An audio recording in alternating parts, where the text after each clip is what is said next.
네, 잠시 후 본회의에서 김명수 대법원장 후보자의 운명은 어떻게 판가름이 날까요? 여당은 여당대로, 야당은 야당대로 의원들 설득에 총력전을 펴고 있습니다. 캐스팅 보트를 준 국민의당 의원들의 선택에 김명수 후보자의 운명이 판가름 날 분위기입니다. 자세한 얘기 백성문 변호사 그리고 김병민 경희대 교수와 이야기 나눠보겠습니다. 두 분 어서 오십시오. 네, 안녕하세요. 안녕하세요. 자, 잠시 뒤 이제 2시에 본회의에서 표결이 이루어지는데요. 일단 짧게 두 분 전망부터 좀 들어볼까요? 먼저 김 교수님부터. 예측이 굉장히 어려운 상황인데요. 지난번 김희수 후보자 표결 때 단 2표가 부족하지 않았습니까? 그 당시에 국회에서 표결에 참석했던 인원이 293명입니다. 당시 한국당 의원 5명이 참석을 하지 않았고 국민의당 의원 1명이 빠졌거든요. 만약 이러한 그 인원들이 전부 다 참석을 한다면 현재 국회에 총 최종적으로 한 298명 정도가 참석이 가능합니다. 그렇게 가게 됐을 경우에는 지난번에 단 2표가 부족해서 부결이 됐지만 지금 같은 경우는 한국당과 국민의당에서 더 많이 참석을 하게 됐을 경우는 다 참석하게 됐을 경우는 오히려 민주당에 더 불리하게 작용될 수가 있습니다. 근데 또 반면에 최근에 이제 김성식 국민의당 의원이 공개적으로 찬성 발언을 했고 또 바른정당의 하태경 의원을 비롯해서 일부 의원은 김명수 후보자에 대해서 좀 긍정적인 입장을 표하고 있거든요. 그러다 보니까 지난번 김희수 후보자 때와 표결 전체적인 표를 계산해 봤을 때는 큰 차이가 나지 않을 수 있어서 이번에도 마찬가지로 한 표에서 2표 정도가 왔다 갔다 하지 않을까라는 전망이 되는 거고요. 개인적인 그 선택을 좀 생각해 본다면 저는 그럼에도 불구하고 가결되기는 쉽지는 않아 보인다 이렇게 생각이 되긴 합니다. 부결될 수도 있다. 될 수도 있다는 겁니다. 백 변호사님. 저는 뭐 일단 지금 자유한국당 입장은 확고부동하고요. 바른정당은 뭐 당론을 정확하게 정하지 않았지만 거의 대부분 이제 부정적인 입장이고 결국 이제 표 계산을 해보면 딱 남는 게 국민의당 의원들이 어떤 선택을 하느냐로 결국 이제 결정이 될 텐데 저번에 김인수 헌재 소장이 부결되고 나서 거의 모든 비난을 국민의당이 다 들어야 했었죠. 그리고 특히 호남권 의원들 중심으로는 지역 분위기까지 굉장히 안 좋아졌다라는 그런 얘기가 나오고 있거든요. 그러니까 국민의당 입장에서 물론 이번에도 당론을 정하지 않고 자유투표를 하지만 문재인 대통령이 안철수 대표 그리고 김동철 원내대표에게 이번 유엔 그 초에 가기 전에 출국 전에 전화를 했다라는 게 또 그 의원들에게 전하는 메시지이기도 하기 때문에 저는 저번 김희수 헌재 소장과는 좀 다르게 물론 압도적인 표차로 뭐 가결이 될 가능성은 높지 않습니다만 그래도 조심스럽게 가결될 가능성이 좀 더 높지 않을까 저는 그렇게 생각합니다. 뭐 정부 여당 입장에서는 국민의당 의원들의 한 표 한 표가 굉장히 소중한 그런 상황인데요. 어제 추미애 대표가 안철수 대표에게 회동을 제안을 했는데 실제 이루어지지는 않았습니다. 표결을 앞둔 추미애 대표의 애가 타는 심정, 어제 발언으로 들어보시겠습니다. 안철수 대표한테 회동 제안하셨구나. 현안을 앞두고 있어서 서로 이렇게 원만하게 풀어가자 말씀을 드리려고 제가 먼저 만나뵙자고 한 겁니다. 대통령도 안철수 대표, 김동철 대표한테 전화 통화를 했었는데 추 대표님께서 회동 제의하신 부분도 청와대와의 어떤 교감이나 이런 것도 좀 있다고 저희가 이해하면 될 것 같아요. 대통령님은 잘 아시는 대로 유엔 총회에 참석 중이시고 언론을 통해서 전화 통화를 하셨다고 하고요. 저는 사실은 그 이전부터 김동철 원내대표나 타당의 대표들을 뵙자고 꾸준히 해왔으니까 그런 연장선이다 이해를 해주시기 바랍니다.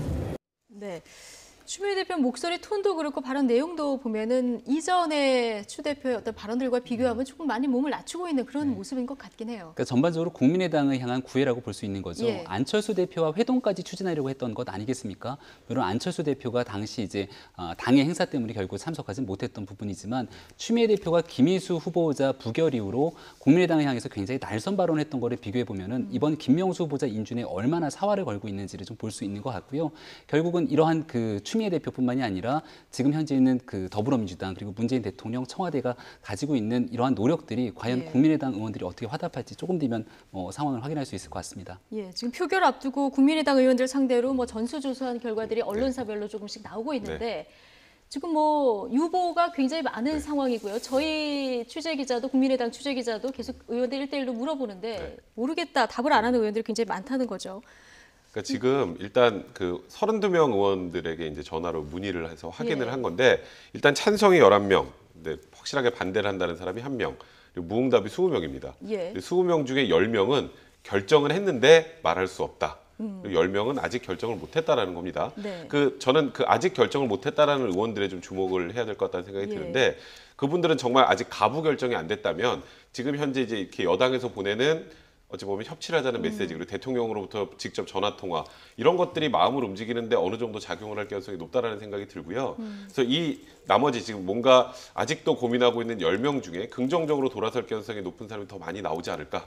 이거는 뭐 이제 순수하게 제가 이제 추측일 뿐이고요. 네. 그만큼 국민의당 내부에서 이 문제에 대해서 아직까지 명확하게 그 의원들도 이제 결정 못 하고 있다는 걸 좀 단적으로 보여주는 거라 생각이 듭니다. 그렇죠. 김동철 원내대표가 오늘 의총 끝나고 나서 내부 조사를 해봤더니 찬성이 조금 더 많은 것 같다 이런 얘기를 하긴 했는데 이거는 이제 뚜껑을 열어봐야 알 수 있는 그런 상황 아니겠습니까?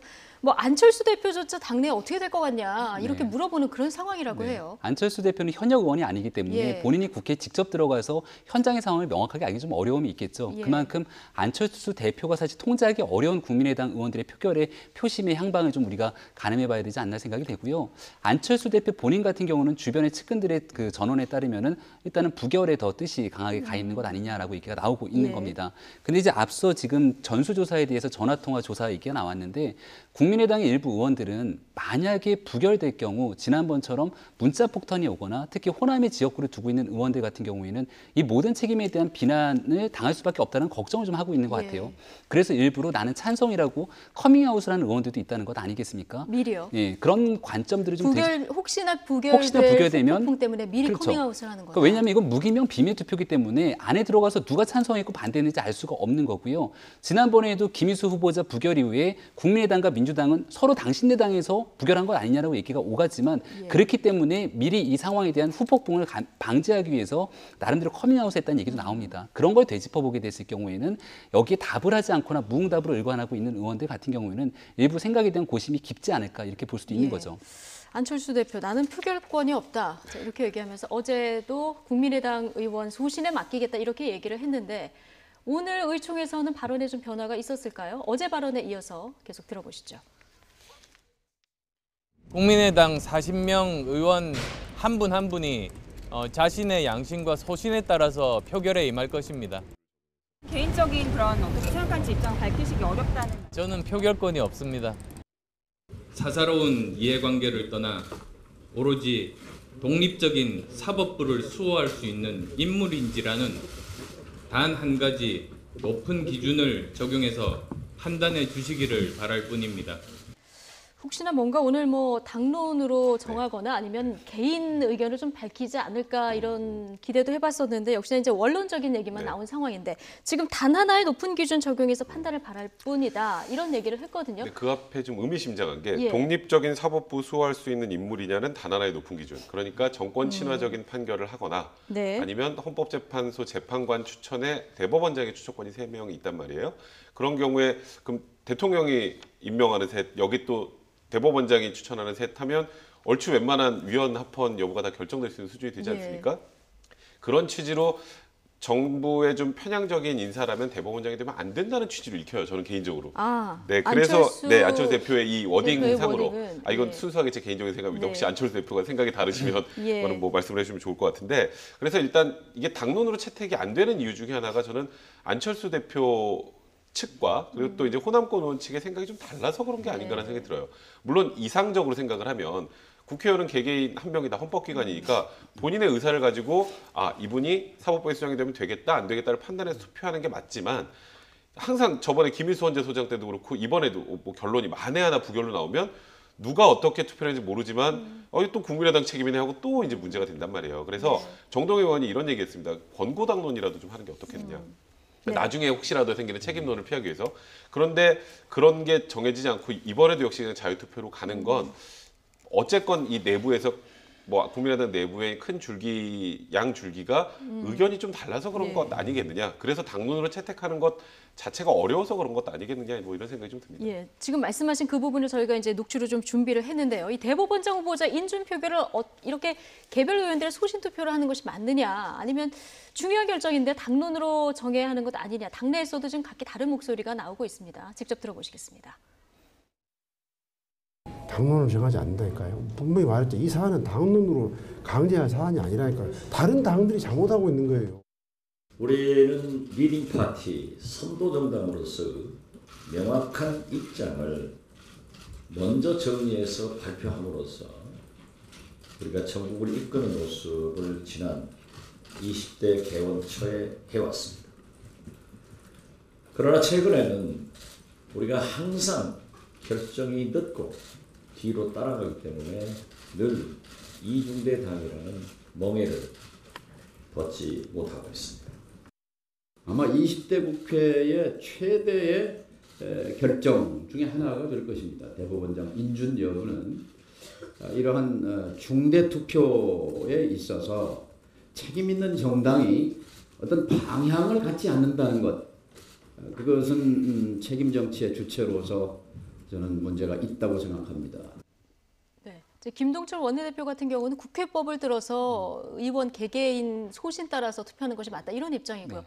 정동영 의원 얘기도 들어봤지만 박지원, 천정배 의원 등은 지금 이 표결 결과를 다 아까 말씀하셨듯이 국민의당이 함께 책임을 져야 되는 거 아니겠습니까? 그러니까 당론으로 정하는 것이 맞고 안 되면 권고적 당론이라도 정해야 된다 이런 입장이에요. 그러니까 기본적으로 당론이 정해지기 위해서는 최소한도로 한 3분의 2 정도 이상의 의원들이 하나의 의견들을 좀 모아가야 되는 건데 예. 국민의당 같은 경우는 의견이 워낙에 분분하게 쪼개져 있기 때문에 다수의 의견이라는 게 존재하지 않는 것 같습니다. 그러니까 원론적인 이야기를 다시 들어서 개별 의원들에 대한 개별 자유투표를 얘기할 수밖에 없는 상황인 것 같고요. 이렇게 국민의당의 상황이 오래도록 쪼개진 지는 좀 시간이 벌써 오래된 상황으로 볼 수 있는 건데 지난번 전당대회를 두고서도 안철수 대표가 얘기하고 있는 현 정부에 대해서 강한 야당이 필요하다는 주장과 그리고 현 정부에 대해서 협조할 걸 협조하면서 가는 나름대로 역할을 주장하고 있는 호남권 의원들의 주장이 굉장히 배치가 돼 있는 상황이고 이건 지역구의 구도기도 하면서도 또 이념적 성향이 서로가 다 다르기 때문에 이걸 하나의 의견으로 모으긴 굉장히 어려울 겁니다. 그래서 지금 입장에서는 아마 국민의당이 할 수 있는 얘기라고는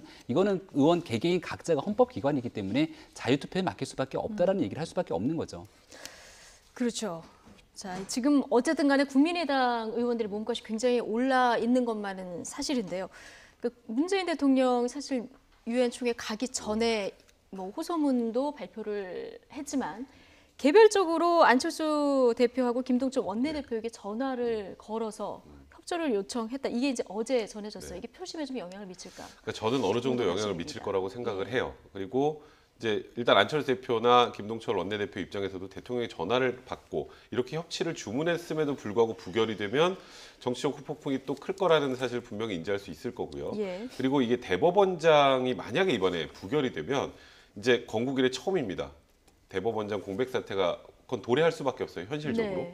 이제 그런 것까지 감안을 했을 때 이런 대통령의 전화까지 받았음에도 불구하고 부결이 된다면 그건 국민의당 개개 의원들 입장에서도 부담이 굉장히 될 개연성이 많고 그래서 저는 개인적으로 그래서 제가 아까 가결 가능성이 좀 더 높을 거라는 말씀을 드렸던 것 같고요.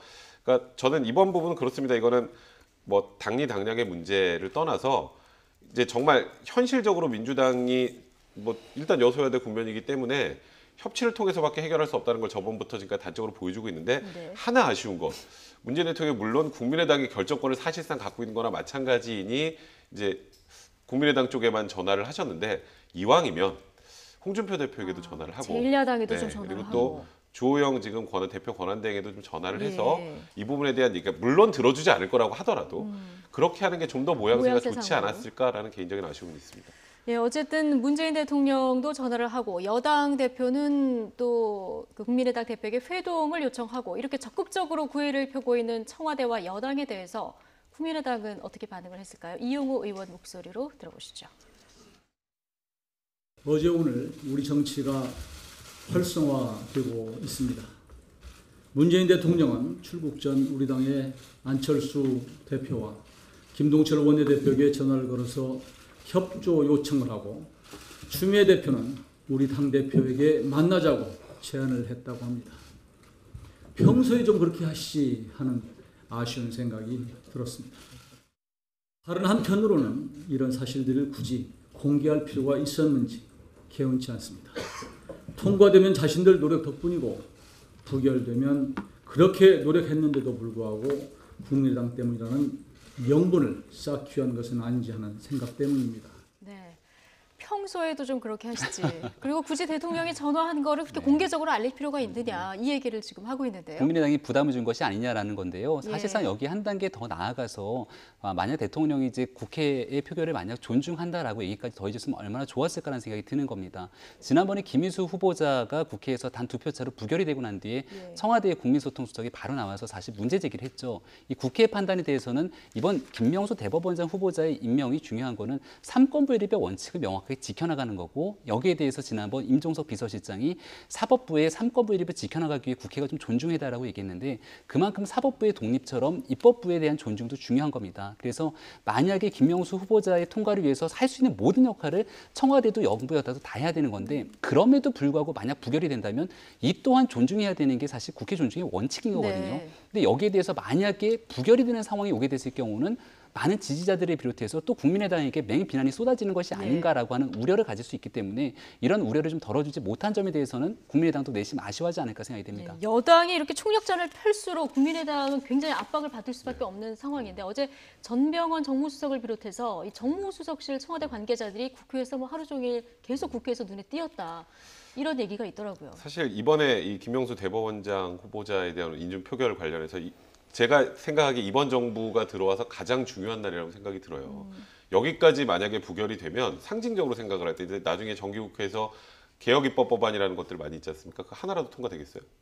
그러니까 그게 아예 불가능한 상황이 될 가능성이 많아요. 그러니까 지금 대법원장 후보자가 인준이 되고 안 되고 문제를 떠나서 그 이후에 국회 과정까지 문제가 된단 말입니다. 그래서 정부 역시 총력전을 펼칠 수밖에 없는 거고 그러니 또 거기다 여당 지도부 입장에서 저번에 김희수 헌재소장 인준 부결됐을 때 국민의당이 많은 비난을 받았지만 여당 지도부 책임론도 굉장히 많이 부각이 됐어요. 그래서 지금 뭐 우원식 원내대표도 뭐 국민의당 의원들 다니면서 막 호소문 보내고 막 하신다는데 만약에 이번에 또 부결이 되는 극단적인 상황이 된다면 저는 민주당 지도부 총사퇴까지 얘기가 거론될 수 있다는 생각이 들어요. 예. 그렇게 야당하고 제대로 소통을 못하고 협치를 끌어내지 못했느냐. 이건 뭐 청와대 입장에서도 이거는 뭐 청와대 자체 책임보다는 이 여당 내부 이제 지도부의 책임을 또 물을 수밖에 없는 상황이 된단 말이에요. 네. 근데 그런 걸 고려해서 오늘이 정말 중요한 날이기 때문에 그러니까 청와대에서는 정무수석이 하루 종일 국회를 돌고 그리고 민주당에서 지도부 우원식 원내대표가 온종일 또 이 국민의당 의원들 돌고 그 추미애 대표는 안철수 대표도 만나자고 어제부터 얘기를 하고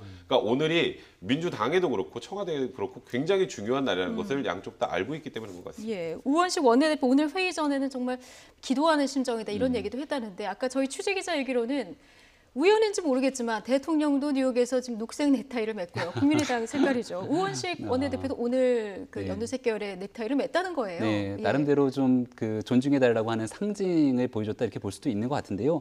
우원식 원내대표 같은 경우는 지난번 김희수 후보자가 부결되고 났을 때 스스로 사퇴하겠다는 뜻을 내부에 밝힌 적이 있습니다. 예. 그 당시도 지도부가 만류를 했었었죠. 그게 우원식 원내대표 당신 책임이 아니다라는 건데 그때도 이제 당시 정세균 의장이 직권상정하게 됐을 경우는 당연히 표 계산을 통해서 통과가 가능하다고 판단됐기 때문에 직권상정을 했던 부분, 그러니까 타이밍을 조정하는 데서 실패했다는 거고요. 이번은 뭐 상황이 조금 다르긴 하죠. 양승태 대법원장이 퇴임을 앞두고 있는 시기이기 때문에 직권상정을 통해서 이제 이게 거의 불가능한 상황으로 올 수밖에 없었던 건데 상식적으로 보게 됐을 경우 이번에도 만약에 부결이 되게 됐을 경우는 다른 것들을 다 차치하고 지도부에 대한 책임을 면하기는 어려울 겁니다. 그래서 이게 우원식 대표의 개인적 책임은 아니더라도 총체적인 정무적 판단에 대한 책임을 지고 그리고 앞으로 있는 정기국회에서 말씀하셨던 뭐 입법 법안이라든지 그 개혁 법안이라든지 아니면 예산안에 대한 총체적인 협체 과정을 이끌기 위해서 새로운 지도부 구성이 불가피할 수가 있기 때문에 아마 우원식 대표의 고심이 지금 그 누구보다 크지 않을까 생각이 됩니다. 네, 지금 이런 청와대와 여당의 노력이 만만치 않게 제1야당 자유한국당 반대 입장도 확고한데 지금 자유한국당도 국민의당 의원들 상대로 구회전을 펴고 있다는 거거든요. 물론 반대를 해달라 이런 의미죠. 자유한국당 목소리 어떻게 나오고 있는지 들어보시죠. 한두 명의 개인적인 학연이나 지연으로 찬성하는 의원님들이 있다는 것을 들었습니다. 그러나 이것은 학연이나 개인적인 의견으로 결정할 문제는 아니라는 거예요.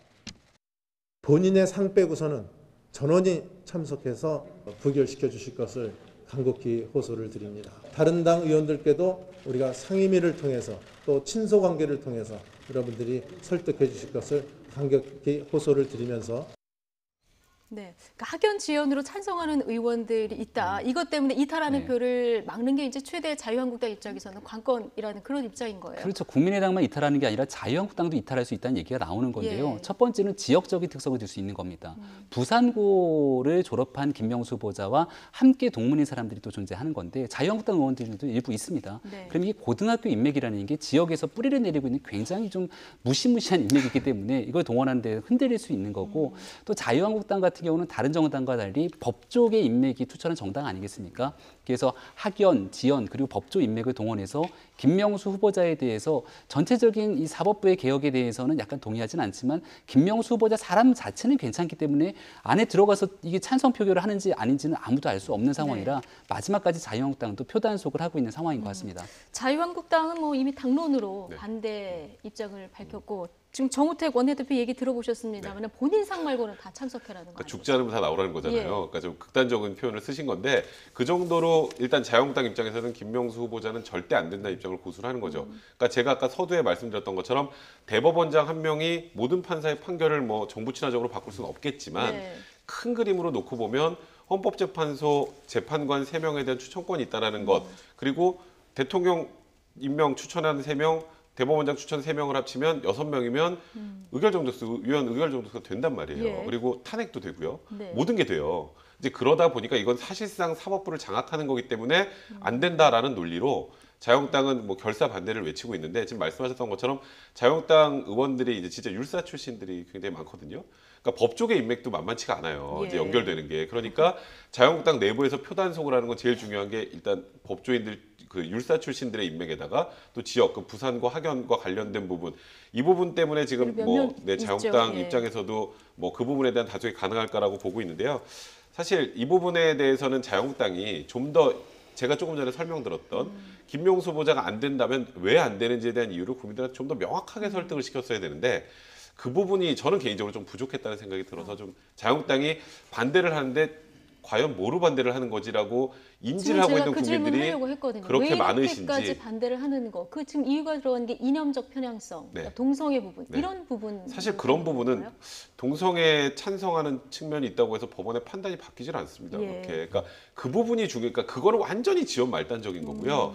원래 만약에 자유한국당에서 김명수 후보자를 문제 삼으려고 했으면 제대로 했으면 양승태 대법원장과 기수 차이가 13개나 납니다. 예. 13개 차이의 기수가 나면 현실적으로 대법원장이 돼서 이 법원 전체를 통솔할 수 있는 그 리더십을 가질 수 있느냐. 이제 이런 거에 대한 문제제기를 한다면 예. 그리고 이런 거에 대한 검증이 필요했던 거고요. 두 번째는 제가 말씀드렸던 것처럼 결국은 헌법재판소 재판관들 추천권을 가지고 있으면 사법부를 통해서 헌재까지 장악을 하고 헌재가 사실 정치적 판단을 많이 하지 않습니까? 그럼 거기에서 정치적 편향성이 우려된다라는 취지로 적극적으로 이제 보수적인 그 유권자들을 향해서 호소를 했다면 이게 조금 지형이 바뀌었을 수도 있는데 사실 대부분의 국민들은 자유한국당이 왜 반대를 잘 몰라요. 이제 그게 어찌 보면 자유한국당의 좀 딜레마가 아닌가 싶습니다. 예. 자, 20석의 바른정당에서는 혹시 이탈표가 나오지 않을까? 이 부분도 관심이었는데 오늘 김명수 인수란 표결과 관련해서 이 바른정당이 당론으로 반대 입장을 정했습니다. 의원들 목소리에서 조금은 섭섭한 이런 목소리도 들리는 것 같은데요. 오늘 바른정당 의원들 목소리도 들어보시겠습니다. 논의 과정에서 여러 가지 의견 교환이 있었고 또 일부 그에 대한 반대 의견도 있었습니다만 절대 다수 소속 의원들의 의견을 모아서 반대 입장을 당론으로 채택하기로 했다는 말씀 드리겠습니다. 국회의장 연락은 그런 바 없습니다. 뭐 우리 당은 대통령도 전화 안 하시고 아마 의장도 알아서 안 하신 것 같은데. 네, 아까 백성문 변호사가 지적해 주신 그 부분이네요. 우리 당엔 대통령도 전화 안 했다. 섭섭한 목소리가 좀 들리네요. 네, 일부 그런 측면들이 있었지만 그럼에도 불구하고 바른정당 같은 경우는 일부 의원이 김명수 후보자에 대해서 인준을 찬성하는 의원들이 있었다라는 게 예. 굉장히 좀 놀라운 대목으로 볼 수 있는 거고요. 그럼에도 불구하고 마지막에 최종 당론으로 채택되는 과정에는 주호영 원내대표의 역할이 좀 컸다고 합니다. 왜냐하면 김명수 후보자 청문회 당시 청문위원장을 맡았거든요. 그 당시 청문회를 이끌어가는 과정 속에서 적격 부적격 여부를 누구보다 잘 알고 있었을 거기 때문에 마지막에 당론으로 채택했던 부분을 볼 수 있는 거고 만약 여기에서 그 김명수 후보자에 대한 그 반대 입장을 당론으로 채택하지 않았다면 바른정당 같은 경우는 보수적인 유권자들을 두고 자유한국당과의 경쟁 속에서 굉장히 좀 이상하게 모양새가 빠질 수 있는 상황이 올 수 있기 때문에 결국은 당론 채택은 불가피했던 상황으로 보여집니다. 예. 자, 어쨌든 국민의당의 김명수 후보자 인준을 간곡하게 호소하고 미국으로 출국한 문재인 대통령. 오늘 유엔 총회 기조연설이 예정이 돼 있죠. 어제는 미국의 저명한 싱크탱크인 아틀란타 카운슬이 수여하는 세계 시민상을 수상하기도 했는데요. 뉴욕을 방문 중인 문재인 대통령 외교 행보 이모저모를 좀 모아봤습니다. 장민정 앵커가 정리해드립니다. 미국을 방문하고 있는 문재인 대통령이 뉴욕 맨해튼 거리를 걸어서 다니는 장면이 화제입니다. 화면 함께 보시죠. 네, 교통체증으로 악명 높은 맨해튼. 유엔 총회 기간엔 통제구역이 늘면서 더욱 그런데요. 유엔 사무총장과 면담하는 첫 일정에 지각해버린 문재인 대통령이 다음 일정은 걸어서 이동하기로 한 겁니다. 수행원들까지 덩달아 걷는 모습이 인상적이고요. 예상하지 못한 곳에서 대통령을 맞닥뜨린 동포들도 무척 반가워했습니다. 자, 이번엔 문 대통령 말쑥하게 턱시도를 차려입었습니다. 세계 시민상을 받는 자리였는데요. 수상 소감도 화제가 됐습니다. 들어보시죠. 나는 촛불 혁명으로 태어난 대통령입니다. 이 상을 지난 겨울 내내 충광장에서 촛불을 들었던 대한민국 국민들께 바치고 싶습니다. 김정숙 여사는 뉴욕행 비행기에 밥도둑 간장게장을 400인분이나 실어 눈길을 끌었습니다. 사실 비행기에 음식을 실는 게 만만치 않은 일인데 그 수고로움을 마다치 않은 깊은 뜻이 있었습니다. 이역만리 먼 땅에 사는 동포 어르신들께 따뜻한 한 끼를 대접하고 싶어서였는데요. 외국에 사는 어르신들이 가장 그리워하지만 또 쉽게 접하기는 힘든 음식이 뭘까 고민을 거듭한 끝에 이 간장게장으로 메뉴를 정하게 됐다고 합니다. 단단한 돌게로 담그다 보니까 살이 좀 적어서 통통한 새우를 곁들였고요. 쓴 미국무 대신 단맛 나는 한국무로 깍두기까지 담가 감칠맛을 살렸습니다. 현지 교민식당에서 주문한 곰탕에 김정숙 여사표 간장게장과 김치까지 곁들이니 정성스러운 한 끼가 완성됐는데요. 빅마마 이혜정 씨는 이렇게 얘기할 것 같네요. 얼마나 맛있게요. 자, 동포 어르신들이 고향 그리움을 달래기엔 충분했을 것 같죠? 네, 장민정 앵커의 앵커 리포트 봤는데요. 간장게장 400인분하고 김치 깍두기를 다 담아서 비행기에 실어서 갔다는 거잖아요. 그러니까 사실 김정숙 여사가 지금까지 이제 문재인 대통령이 취임하고 이 행보를 쭉 보면 진심이 느껴지는 게 굉장히 많아요. 예. 그러니까 이게 무언가 가식적으로 이렇게 잘 보이면 이렇게 사람들이 우리를 좋아해 주겠지 정도의 느낌이 아니라 저번에 그 수해 현장에 가서 이렇게 앉는 방석 그거 한고 그 수해 현장 복구 현장에서 네. 일하시는 거 기억하실 텐데 예. 그런 것처럼 이번 그 간장게장 그 400인분과 뭐 김치 깍두기까지 갖고 갔던 것들은 현지 교민들이 정말 제일 먹고 싶은 게 뭘까? 한국의 고향의 맛을 느끼게 해줄 게 뭐가 있을까? 거기서 잘 못 먹는 네, 음식. 거기서 또 예. 웬만한 것도 구할 수 있음에도 불구하고 정말 제일 구하기 힘든 게 뭘까? 이런 실제적인 고민을 하고 저런 그 간장게장이라는 걸 가지고 갔기 때문에 또 그 받아들이는 교민들 입장에서도 그 진심을 충분히 느낄 수 있었다는 생각이 들고요. 저런 모습을 보면 김정숙 여사 때문에 참 문재인 대통령의 지지율이 조금씩 더 오르는 게 아닌가라는 개인적인 생각도 좀 듭니다. 네, 해외 나가서도 이제 음식 외교를 펼치는 그런 모습 봤는데 문재인 대통령 어제 세계시민상 수상 한국인으로서는 처음이라고 하는데 나비 넥타이 맨 모습을 처음 본 것 같아요. 공식 석상에서 나비 넥타이 턱시도를 입은 모습은 아마 처음이 아닐까라고 예. 전해지고 있는데요. 예전 같은 경우는 저도 결혼식 할 때 나비 넥타이 턱시도를 처음 해봤는데 문재인 대통령이 결혼하던 시절에는 그렇게 하지 않았을 거니까 아마 처음이 아닐까 생각이 듭니다. 생각보다 의상이 굉장히 잘 어울려갖고 많은 사람들이 놀랬다 얘기를 하고 있고요. 예. 세계 시민상 수상했던 거는 저게 이제 세계 시민 의식을 구현하고 민주주의의 발전에 기여한 사람들을 기리기 위해서 이 미국의 싱크탱크인 대서양 협의회가 수상하는 거죠. 이번에는 캐나다 트리도 총리와 함께 이제 수상을 하게 됐는데 문재인 대통령 같은 경우는 뭐 대통령 취임하고 난 이후의 업적이라기보다는 그동안 오랜 기간 인권 변호사로 살아왔던 과거의 역사가 좀 기록을 하고 있고요. 네. 또 이 수상 소감에서 촛불 혁명에 대한 이야기를 빼놓지 않았는데 그 부분이 좀 인상적이에요. 그러니까 그게 결국은 추운 겨울에 촛불을 들었던 시민들의 민주적 의식이 대한민국 민주주의의 한 단계 발전을 이끌었다. 이런 측면에서 좀 상징적인 의미로 문재인 대통령에게 수상을 한 것이 아닌가 싶고요. 마지막으로 문재인 대통령이 끝으로 이런 얘기도 하게 되는데 나중에 한반도의 평화를 정착하고 난 뒤에 다시 한번 이런 얘기들을 하고 싶다라고 얘기를 하고 있는 것처럼 이 한반도의 위기까지 민주주의를 잘 극복하기 위한 노력들이 문재인 대통령에게 좀 남아진 과제가 아닌가 생각이 듭니다. 예, 오늘 우리 시간으로 저녁 밤이죠. 밤에는 유엔 총회 기조연설을 또 해야 되는데 지금 트럼프 대통령은 북한을 완전히 파괴한다 이런 얘기가 나오고 북한에서는 이게 개 짖는 소리다 이렇게 또 맞받아친 상황이거든요. 문재인 대통령이 기조연설에서 어느 정도 톤을 유지해야 되느냐 마지막까지 굉장히 고민할 것 같아요. 정말 고민이 많을 수밖에 없는 게요. 사실 트럼프 대통령의 그 연설을 보고 놀란 분들 많았을 거예요. 그 예. 김정은 로켓맨이라고 칭하고 토털리 디스트로이라고 해서 완전히 철저하게 뭐 북한 자체를 없애버리겠다는 정도의 수준의 발언을 했기 때문에 북한에서는 뭐 그 말폭탄에 당연히 더 센 말폭탄으로 받을 수밖에 없는 상황이고 그 얘기는 결국은 북미 간의 긴장이 굉장히 고조돼 있고 북미 간의 일촉즉발의 상황이다라는 걸 분명하게 이제 보여주는 건데 문재인 대통령께서 오늘 이제 연설을 하실 때 만약에 또 대화 이런 쪽으로 이제 방점을 찍는다면 그거는 좀 공허하게 들릴 가능성이 많고요. 예. 그래서 제 개인적인 생각은 문재인 대통령께서 이렇게 얘기를 하실 것 같아요. 지금 현재 유엔에서 결의한 그 대북 결의 제재에 관련해서 철저한 이제 공조를 좀 촉구를 하고 그 얘기를 주로 이루고 그래도 이제 한반도에서 전쟁이 나면 절대 나면 안 되니 그래도 우리 뭐 어떤 방식으로든지 대화의 세계로 이끌어내야 된다 정도의 내용을 말씀하시지 않을까. 그러니까 방점은 대화보다는 지금 대북 제재와 관련해서 전 세계 공조를 요청하는 예. 그런 목소리를 우선적으로 내지 않을까 싶습니다. 예, 내일은 한미 정상회담도 예정이 됐는데 이 북핵 문제뿐 아니라 한미 FTA도 걸려 있고요. 무기 구입 문제도 걸려 있습니다. 주목이 되는데요. 결국 뭐 여러 가지 얘기가 나오겠죠. 가장 논란이 뜨겁게 됐던 거는 핵 추진 잠수함이 거의 뭐 협의가 다 된 것처럼 얘기가 나왔지만 사실 예. 이 부분에서 조금 미국과 한국 간의 입장차가 있는 것이 아니냐라는 얘기가 나오고 있고요. 그 결정적인 얘기가 조금 전에 말씀하셨던 것처럼 문재인 대통령과 트럼프 대통령이 통화하는 과정에서 나왔던 미국 그 무기에 대한 구입 문제 이런 것들이 얘기가 나오고 있죠.